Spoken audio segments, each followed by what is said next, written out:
Hi, I'm Tim. Welcome to our channel and thanks for logging on. If you enjoy these videos, do me a favor and subscribe to our YouTube channel right here on Watchbox Reviews. I'd really appreciate it, and then I could send my best to your inbox on a daily basis. And if you like the watches, you can buy them on our website, thewatchbox.com. With almost 2,000 late model luxury pre-owned watches and vintage available, we buy, trade, and sell 24 hours a day on thewatchbox.com. Today we're discussing the Richard Mille RM30, an iconic watch from a brand that is not all that old. From the time Richard Mille constituted his company under his own name in 1999 to the present day, it has overcome everything from initial skepticism to the financial downturn and watch apocalypse of 2008 to 2009. This is a brand that is evidently bulletproof, and I'd consider it one of the three hottest brands in the world right now, alongside majors and longtime players Rolex and Patek Philippe. Among the bulletproof brands, Richard Mille is by far the most avant-garde. So, a racing machine for your wrist. That's the slogan. Does this watch live up? Well, you can see on my 16cm circumference wrist, it is a very good fit. The caseback is cambered and curved to trace the arc of my arm, and in titanium, the case is exceptionally light. The strap is fully ventilated, vulcanized rubber, and pre-curved. It is exceptionally comfortable. In terms of bare dimensions, it's a big watch, but it's highly wearable. Across the wrist, it's 41.7 millimeters, not including the crown. That's 9 o'clock to 3 o'clock. It is 49.9 millimeters from lug to lug. That doesn't include the span of the strap. That's just the case itself. And then perhaps it's thinner than you think. A sheer side, 14.4 millimeters thick. It's actually lower than it appears, and it will slip underneath a suit jacket or a blazer sleeve, just not a tight dress sleeve. But then again, it's not really that kind of watch. The timepiece sits light and comfortable thanks to a caseback that is curved over the wrist, and the titanium being hypoallergenic. If you do have a nickel allergy and you're trying to steer clear of steel, especially Rolex steel with its high nickel content, this might be just the antidote you're looking for. The strap nicely matches the arc of the case. This is a highly integrated aesthetic. Needless to say, the strap is proprietary, but you can see how even the modularity of the case with the top and bottom components is matched by the lines of the strap. As you can see from the underside, plenty of ventilation through the strap so that moisture, heat, sweat, grit can escape the wrist on a hot day. You'll also note that the strap tapers nicely, so even though it's quite thick where it joins the case band, it's quite supple on its underside. A leaf spring, double deployant, actively clenches itself shut and pops open, and as it does join with the opposite side of the strap, it provides insurance against droppage while donning or removing at bedside. You'll also note that it's also crafted of titanium, and it even features the spline style screws in grade 5 titanium and the modular top and bottom construction profile of the case itself. Richard Mille, not a watchmaker but a businessman, understands the attention to detail and that it is critical when building brands. The timepiece is, well, frankly, everything you might imagine. Perhaps gratuitously labeled with titanium etched into its flanks, you don't really need it because you know from across the room that this is a Richard Mille, a timepiece that has achieved iconic status despite the fact that the company itself isn't quite 20 years old. Now let's get close and offer ourselves a bit better focus and a bit more aperture. So, there are three principal features that really define the aesthetic of a Richard Mille and make it instantly recognizable. The spline screws in grade 5 titanium are one. They help the almost sandwich type construction of the case to hold steady in the face of extreme shock. You also note that the open dial architecture that lets you peer through a second sapphire mounting the calibrations down to the movement, that's another key part of the modern Richard Mille look. Finally, there's that tonneau, an adaptation of a form popular during the first quarter of the 20th century. It has a surprising second wind in the 21st century, thanks principally to Richard Mille.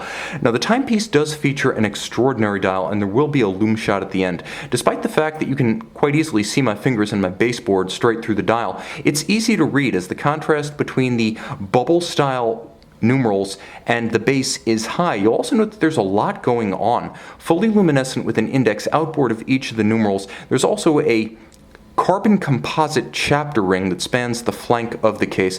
The movement itself is mounted on rubber shock absorbers, and that's part of the shock-resistant equation. You can actually see the strut on which the movement plate is mounted at each of the four corners. Now on the dial side, you can see a number of features that define the Richard Mille technical aesthetic.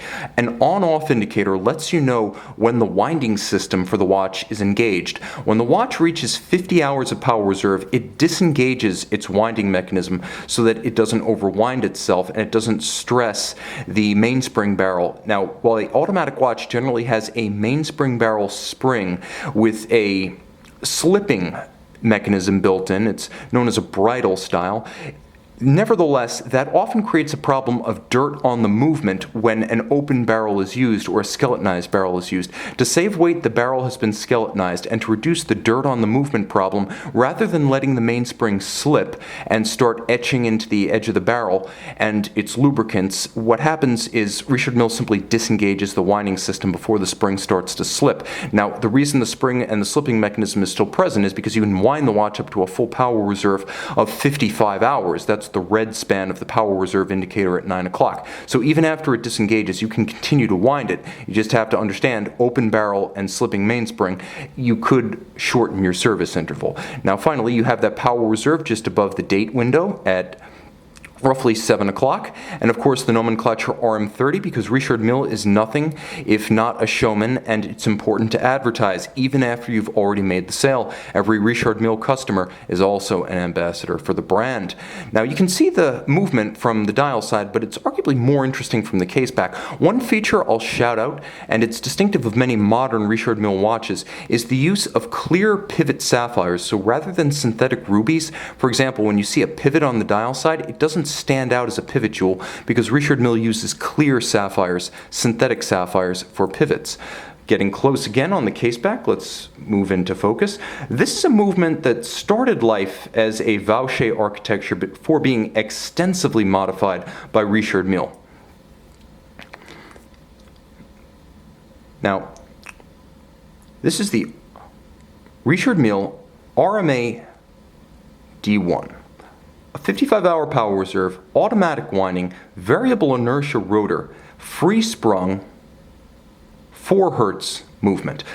I said it started as a Vaucher. Well, here's how it changes. First, all of the bridges and the plates are in grade 5 titanium. That reduces the amount of inertia and therefore the amount of energy that needs to be dissipated if the watch is shaken or concussed. In addition to the shock absorbers at each of the 4 corners, the fact that this is a titanium construction has a large bearing on its shock resistance. Now, a unidirectional winding system is used at center, and you can see the winglets that move in and out. Your Richard Mille watchmaker can set them to your specific activity level. They change the moment of inertia of the wheel, the result being that if you're sedentary, you can maximize the moment of inertia, and thus the watch will wind more efficiency. If you're very active, you can minimize the moment of inertia and the watch will wind itself less vigorously. Again, it's customizable to the owner. Unidirectional action is more efficient and winds faster than bidirectional action, so Richard Mille uses it, and when you shake the watch you can hear a little rattle inside the case. That's unlubricated kiln-fired ceramic bearings operating at high efficiency.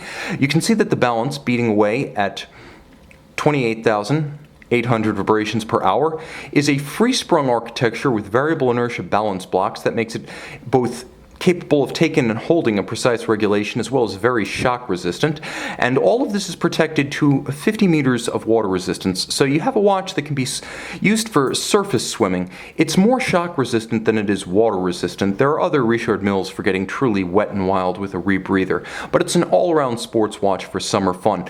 For that matter, this is a watch that you can wear in almost any company today, as Richard Mille has transcended its origins as a sports watch manufacturer to become a calling card for, quite frankly, status and connoisseurship at almost every level, even in dress attire. This watch has found its way into genteel company and conversation. No longer strictly a timepiece to wear with short sleeves, these can now be worn with formal attire. Increasingly acceptable, a technically accomplished watch that can also be worn almost anywhere.